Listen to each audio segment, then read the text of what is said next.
गीता क्या है? विपरीत परिस्थितियों में साहस पाने का यंत्र है। अगर कोई व्यक्ति वाकई में गीता का अर्थ समझते हुए नियमित रूप से उसको पढ़ता है तो वो दूसरे व्यक्तियों की तुलना में ज्यादा बुद्धिमान, श्रेष्ठ और खुश होता है। नियमित रूप से गीता पढ़ने वाले व्यक्ति अपने क्रोध पर, अपनी भावनाओं पर नियंत्रण करना सीख जाते हैं। गीता पूरे जीवन का दर्शन है। इसका अनुसरण करने वाला व्यक्ति जीवन में कभी निराश हो ही नहीं सकता। भगवद गीता भगवान के द्वारा गाया गया गीत है, इसीलिए इसे गीता कहते हैं। ये हमको और आपको जीवन जीने की सही राह दिखाते हैं। भगवान कृष्ण कहते हैं कि दो बातें जीवन में छोड़ देनी चाहिए, एक अपना दुख गिनना और दूसरे का सुख गिनना।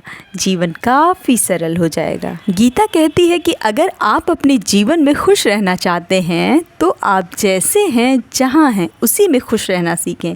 दूसरों को देखकर अगर आप अपना खुशी का पैमाना तय करेंगे तो जीवन में कभी भी आप खुश रह ही नहीं सकते। हर किसी के जीवन में विपरीत परिस्थितियाँ कभी न कभी ज़रूर आती हैं। ये जीवन का नियम है और जीवन है तो चुनौतियाँ आएंगी ही आएंगी। लेकिन अगर आप अपनी भावनाओं के आगे उन चुनौतियों का सामना करने के लिए अपने को तैयार नहीं करेंगे या उसे स्वीकारेंगे नहीं तो निश्चित ही आप उस परिस्थिति के भंवर में फंसकर रह जाएंगे। भगवान कृष्ण गीता में यही सिखाते हैं कि हर परिस्थिति का सामना करने के लिए तैयार रहिए। आप आगे का रास्ता ढूंढ पाओगे। भले ही आप इसे बदलने में असमर्थ हो, अपनी शक्ति को पहचाने। भले ही आप स्थितियों को ना बदल पाएं, लेकिन आप मानसिक तौर पर अपने को बदलने में पूरी तरह से सक्षम होंगे और यही आपकी जीत होगी जो आपको एक मजबूत व्यक्ति बनाएगी। भगवान कृष्ण गीता में कहते हैं कि जो व्यक्ति सही समय का इंतजार करता है उसके जीवन में सही समय कभी नहीं आ पाता, क्योंकि समय को सही बनाना पड़ता है। एक बार एक चिड़िया भगवान से बोली, हे ईश्वर, मैंने बड़ी मुश्किल से घोंसला बनाया था, आपने तूफान लाकर मेरे घर को उजाड़ दिया।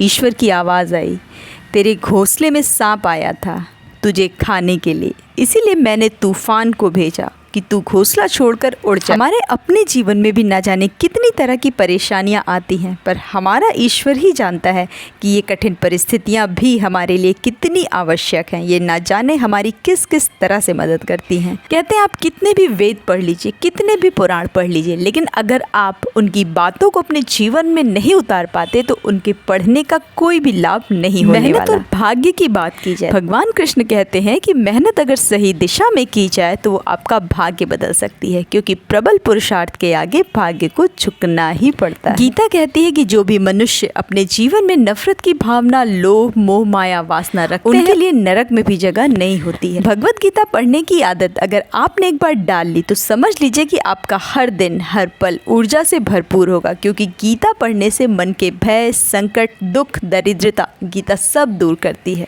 गीता हमारे सनातन धर्म की आत्मा है। गीता जो कि केवल भारत में ही नहीं बल्कि दूसरे देशों में भी गीता लोग पढ़ने लगे हैं, समझने लगे हैं।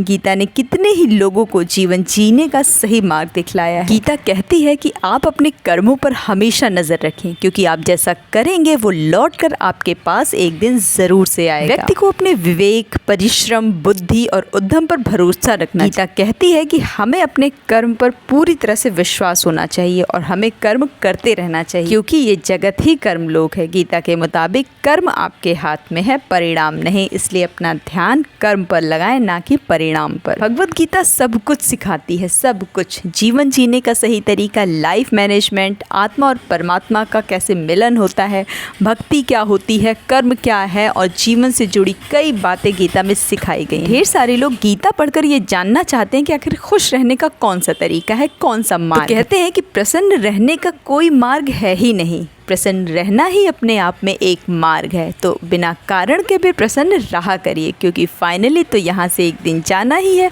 और जितने दिन हो तो क्यों दिल पर बोझ लेकर जीना। प्रसन्न रहो, खुशियाँ बांटो, बाकी तो सब मोह माया है। गीता के अनुसार भक्ति कैसी होनी चाहिए, आखिर हम भगवान की भक्ति करें तो कैसे करें। एक ग्वाला रोज गायों को चराने के लिए बाहर जंगल में जाता था। जंगल में एक संत का आश्रम था। वहाँ संत रोज तप, ध्यान, मंत्र जाप करते थे। ग्वाला रोज संत को देखता और उसे समझ में नहीं आता कि ये संत ये सब क्यों करते हैं। ग्वाले की उम्र कम थी। संत के इन कर्मों को समझने के लिए वो आश्रम में पहुंचा और संत से पूछा कि आप रोज ये सब क्या करते रहते हैं। संत ने बड़ा रौब झाड़ते हुए कहा, तुम्हें नहीं समझ में आएगा मैं ये सब क्या करता हूँ। ये सब मैं भगवान को पाने के लिए, उनका दर्शन करने के लिए करता हूँ। ग्वाले ने पूछा, क्या रोज पूजा पाठ, तप, ध्यान और मंत्र जाप करने से भगवान के दर्शन हो सकते हैं। संत ने कहा, हाँ बिल्कुल हो सकते हैं। संत की बात सुनकर ग्वाले ने सोचा कि मुझे भी भगवान के दर्शन करना चाहिए। ये सोचकर ग्वाला आश्रम से निकलकर एक सुनसान जगह पर पेड़ के नीचे एक पैर पर खड़े होकर तप करने लगा। देर बाद उसने सांस लेना भी बंद कर दिया। ग्वाले ने सोचा कि जब तक भगवान दर्शन नहीं देंगे मैं ऐसे ही छोटे से भक्त की इतनी कठिन तपस्या से भगवान बहुत ही जल्दी प्रसन्न हो गए और वे ग्वाले के सामने प्रकट हुए और बोले कि बताओ तुम्हें क्या चाहिए। ग्वाले ने पूछा, आप कौन हो। भगवान ने कहा कि तुम जिसके लिए तप ध्यान कर रहे थे मैं वही ईश्वर हूँ। ग्वाले ने कहा, मैं कैसे विश्वास करूँ। ग्वाले ने भगवान जी को रस्सी से बांध दिया पेड़ से और गया संत के पास। संत से जाकर बोला कि आज मैंने तप और ध्यान किया और मुझे तो भगवान मिल गए। मुझे विश्वास नहीं हो रहा था, मैं उन्हें रस्सी से बांध आया हूँ। आप चलकर देख लो कि भगवान ही है या कोई और। जब संत उस पेड़ के पास पहुंचे तो उन्हें वहाँ कोई दिखाई ही नहीं दिया। भगवान सिर्फ ग्वाले को ही दिखाई दे रहे थे। संत ने बताया कि मुझे तो यहाँ कोई नहीं दिख रहा है। तो ग्वाले ने भगवान से इसकी वजह पूछी।